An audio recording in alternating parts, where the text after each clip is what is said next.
जो 100 गज के प्लाट बांटे गए थे, इसमें से ये मरड़े का जो हवाला दे करके आप लोगों की हर किसी की ज़मीन की कटौती की हुई है। तो उसमें या तो 3 फल मरड़े लिखा जाएगा 100 गज को। भाई समाज हर तरीके से मानने के लिए तैयार है भाई, इनको बैठने उठने के लिए दुख सुख के लिए जगह दे दो बस। 2022 में 23 में क्या कब 1984 में जो उन्हें प्लाट दिए, तो इतने दिन से क्या कर रहे थे ये लोग? इसका मतलब इनकी जब डिमांड आई ने सोचा कि भाई ऑक्यूपाई कर रहे हैं या अम्बेडकर भवन बना रहे हैं, तो उसके बाद ये लोग करें। इसका मतलब जल्दबाजी में गलत काम नहीं है। सरपंच जो बोल रहा, सरपंच की एक उसके बराबर जो होती है ना, नोक के बराबर ताकत होती है। गाँव में ठीक है मुखिया है, लेकिन वो भी गुमराह कर रहा है।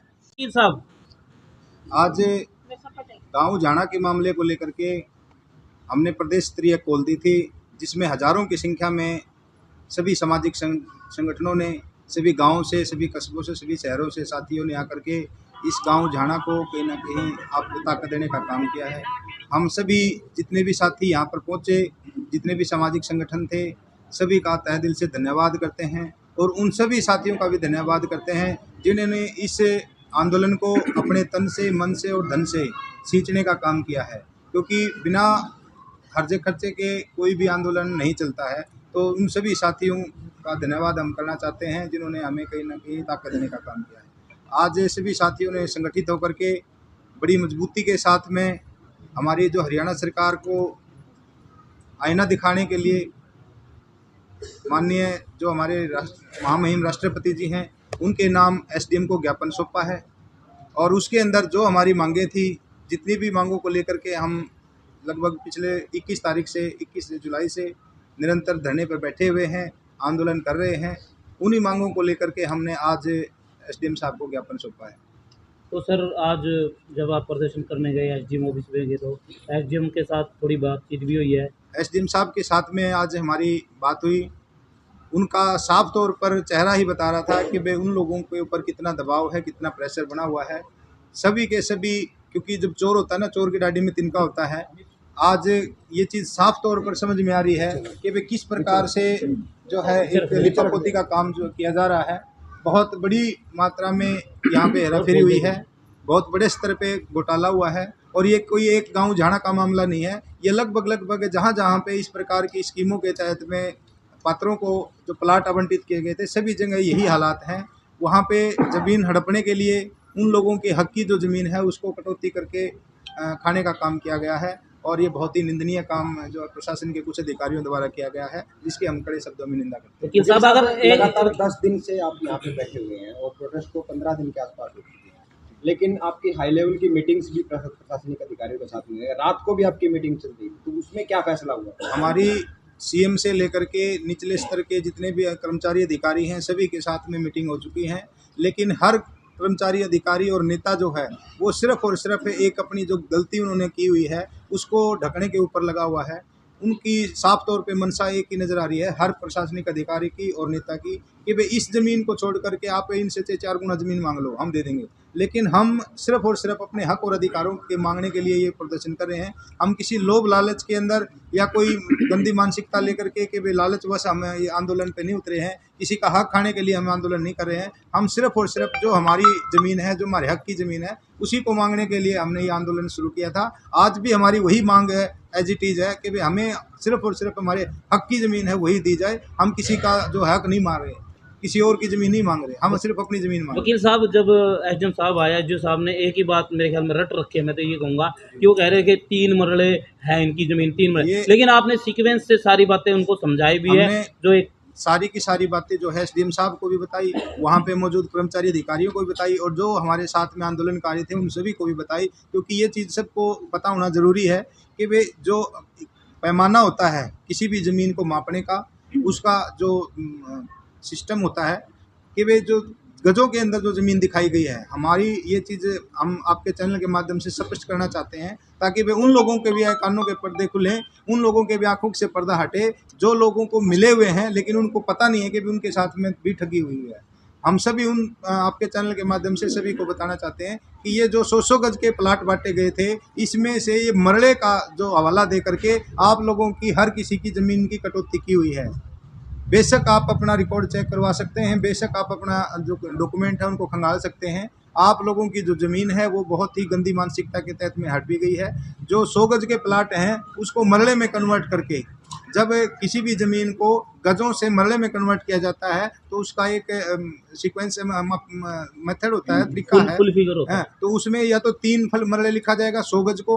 अगर 100 गज की ज़मीन है तो उसको लगभग है ना 90-91 गज से लेकर के और 120 गज तक कोई भी इकाई लिखनी होगी आपको, तो गजों में से अगर आपने कन्वर्ट करना है मरले के अंदर तो वो या तो 3 मरले लिखा जाएगा। अगर 120 गज से ऊपर अगर कोई ज़मीन है तो उसको 4 मरले में लिखा जाएगा। पॉइंटों में मरले नहीं लिखे वो जाते। पॉइंटों के अंदर कभी मरले नहीं लिखे जाते कि भाई 4.25 मरले या 3.25 मरले या 3.5 मरले या 3.25 मरले, कभी नहीं लिखा मिलता। ये सिर्फ और सिर्फ अपनी कमी को ढकने के लिए इस मरले का जो हवाला दे करके हमारे अधिकार कहीं ना कहीं हड़पने का काम कर रहे हैं, इसके अलावा कुछ नहीं है। टोटली ड्रामा बना रखा है और इन्होंने ये अपनी गलती छुपाने के लिए उसको ढाल के रूप में इस्तेमाल कर रहे हैं। लेकिन हम इसका जो है पर्दाफाश करके रहेंगे, चाहे हमें कितनी लंबी लड़ाई लड़नी पड़ जाए, जहाँ तक भी हमें जाना पड़ेगा हम जाएंगे। हमने बात अपनी प्रशासन को रखी, हमने अपनी बात सरकार को रखी, सभी को हमने जो थे अपनी बातें समझा दी हैं, चेता दी है। लेकिन हमारी बात पे अगर कोई गौर नहीं करता है, हमारी बात अगर किसी की समझ में नहीं आती है, तो फिर अगला रास्ता हमारा न्यायालय का है। हम न्यायालय में जाकर के फिर उन सभी अधिकारियों कर्मचारियों को कोर्ट के अंदर घसीटने का काम करेंगे जिनके द्वारा ये फ्रॉड किया गया है। अमित जी आपसे है। आगे की रणनीति ये है कि भाई हमारी जो पूरी कमेटी है उसने फैसला लिया था कि हम आज ये जो आंदोलन के बाद में, ये ज्ञापन सौंपने के बाद में 6 बजे दिल्ली के लिए कूच करेंगे। लेकिन हमारे उस आह्वान के बाद में किसी एक जिम्मेवार अधिकारी के द्वारा, जिम्मेवार व्यक्ति के द्वारा हमें आश्वासन दिया गया है कि भाई आप हमें सिर्फ और सिर्फ 2 दिन का समय दो, आपकी मांग जो है हमें समझ में आ गई है, आपका जल्द से जल्द समाधान किया जाएगा और आपकी जो भी समस्या होगी उसको समाधान करके आपको कहीं नहीं जाने वकील देंगे। साहब, अगर 2 दिन के बाद अगर वकील आपका साहब, हक में फैसला नहीं आता है तो फिर आगे की क्या जो अगर 2 दिन के अंदर भी अगर हमारा फैसला, अगर हमारी सुनवाई नहीं होती है तो फिर हमें मजबूरी बस कहीं ना कहीं अगला रास्ता जो हमारा आह्वान हमने किया है उसके अनुसार हमें चाहे दिल्ली जाना पड़े, चाहे चंडीगढ़ जाना पड़े, हम अगला रास्ता इख्तियार करें। वकील साहब, तारीख पे तारीख एसडीएम पटवारी, कानागो सेक्रेटरी, एसपी, डीसी और फिर आ गया हरियाणा प्रदेश का देखिए, राजा। हम संविधान, कहाँ अड़चन आ रही है? ये जमीन का मामला क्यों नहीं सुलझ रहा है? हम संविधान को मानने वाले व्यक्ति हैं, हमने सभी का मान रखा है। कोई एक व्यक्ति आकर के ये, चाहे वो कर्मचारी है, अधिकारी है, चाहे कोई नेता है, ये आकर के हमें ये नहीं उलाना दे सकता कि भाई आप लोगों ने हमारा मान नहीं रखा है। हमने हर छोटे से छोटे कर्मचारी और बड़े से बड़े अधिकारी और हर नेता की बात मान रखा है। चाहे किसी ने भी हमें आश्वासन दिया है, हमने उनकी मांग के ऊपर जो आश्वासन दिया है उस पर हमने अडिग रहे हैं, हमने उनको मौका दिया है। लेकिन अभी तक किसी के भी द्वारा हमारा कोई समाधान नहीं किया गया। 17 तारीख को मुख्यमंत्री जी आ रहे हैं। आपसे मिलने आए थे जी, और वो आपका मांग पत्र लेके गए कि मैं सीएम से बात करूंगा, क्या उनसे कोई जवाब आया? हमारी जो मांग थी वो हमने जो हमारे कृष्ण लाल पवार जी थे उनको भी दी थी, लेकिन उन्होंने 2 दिन का समय मांगा था, हमने उनको 4 दिन का समय दिया। अब हमें वो भी आकर के ये नहीं कह सकते कि भाई आप लोगों ने मेरी बात नहीं रखी। जहाँ उन्होंने 2 दिन का समय मांगा था, हमने 4 दिन का दिया है। जब किसी अधिकारी ने हमें 1 दिन का या 2 दिन का समय मांगा, हमने उसको 3 या 4 दिन का समय दिया है, उसके बाद में अगला कदम उठाया है। फिर भी अगर कोई व्यक्ति आकर के हमें, चलो ठीक है, हमारा कोई जिम्मेवार व्यक्ति है, तो उन्होंने अगर आश्वासन मांगा है, दिया है, हमें अगर मौका मांगा है तो हम उनको भी मौका देंगे। हम उनको भी नहीं छोड़ेंगे कि भाई आपने कहा था भाई हमने आपकी बात पे सुनवाई नहीं की। कल को वो भी आकर के हमें ये नहीं कह सकता कि भाई आपने मेरी बात नहीं रखी, क्योंकि हम किसी के उंगली के नीचे नहीं आना चाहते, हम किसी का उलाने में नहीं आना चाहते। हमने अपनी जो जायज़ मांगे उनको लेकर के निकल रहे हैं, संवैधानिक तरीके से मांग रहे हैं। हम कोई नाजायज़ मांग किसी की नहीं मांग रहे, किसी की पर्सनल चीज़ नहीं मांग रहे। हम अपने हक और अधिकारों को मांगने के लिए निकले हैं और संवैधानिक तरीके से और लेके रहेंगे। तो अब 2 दिन का वेट किया जाएगा। अब 2 दिन का जो है हमें अल्टीमेटम दिया गया है। 2 दिन के अंदर हम अपनी जो रूपरेखा है वो तैयार कर लेंगे, अपनी जो तैयारियां हैं वो पूर्ण कर लेंगे। वैसे तो हमने पूरी तैयारियां अपनी कर रखी हैं, चाहे हमारा आंदोलन ये साल चले, चाहे 6 महीने चले, 2 साल चले, हमारा पूरी की पूरी तैयारियां। अमित जी आपसे क्वेश्चन है कि कुछ लोगों का ये भी कहना था कि आपको कुछ इससे भी बढ़िया जगह आपको दी जा रही है, तो कहीं ना कहीं वहाँ पर भी पेच फंसा दिया गया है कि वहाँ पर भी रेजुलेशन डाल दिया गया है, ये भी सुनने में आ रहा है। थोड़ा उसके बारे में बताएंगे थोड़ा, क्या कुछ? सबसे पहले आप पत्रकार साथियों को जय भीम जय भारत। जो आपने बात ये रखी है, कल दिन में 11 बजे से शाम के 10 बजे, रात के 10 बजे तक यही बात हमारी चलती रही। लेकिन वहाँ से आने के बाद डीसी साहब ने और एसपी साहब ने और डीएसपी साहब ने हमको फिर दोबारा बुलाया कि भाई आपको ये ज़मीन देंगे। हमने कहा भाई ज़मीन देने में दिक्कत कहाँ आ रही है। कल की मीटिंग की बात बता रहे हैं, हमने डीसी साहब से भी सवाल किया, डीसी साहब जो ज़मीन बची है उसमें देने को दिक्कत क्या है। सरपंच भी थे वहाँ मौके पर, सरपंच साहब जी आप ये बताओ भाई इसमें दिक्कत क्या आपको। उनके पास कोई जवाब नहीं था इस बात का। तो हमने कहा भाई और ज़मीन हमारे से मांगे, भाई कोई और ज़मीन आपके नज़दीक लगती हो वो बताओ। तो फिर ये जो नर्सरी वाली ज़मीन है हमने बताया भाई 100 किला ये नज़दीक लगा है, तो समाज का नज़दीक है, वहीं पर है ये मौका पर ज़मीन, ये दो। नहीं बोले जी इसमें तो आयुर्वेदिक का हॉस्पिटल बनेगा, फिर कोई और बीडीपीओ का अधिकारी का ऑफिस बनेगा। तो लेकिन हर तरीके से हमारे को मतलब आपने तो बात उनकी भी मान ली, हाँ, चलो हमने ये मान नहीं ली, तो दूसरी दे दो। हाँ वह भी माननी भाई, समाज हर तरीके से मानने के लिए तैयार है भाई, इनको बैठने उठने के लिए दुख सुख के लिए जगह दे दो, बस हमारी यही है भाई। ये जो लड़ाई है जहाँ पटवार खाना बने हम इसको कानून के तरीके से ले लेंगे, हमारी वह भी लड़ाई चलेगी। लेकिन ये कुछ यहीं से जो रिपोर्ट जा रही है नीचे से, यही लोग ऊपर रिपोर्ट गलत दे रहे हैं।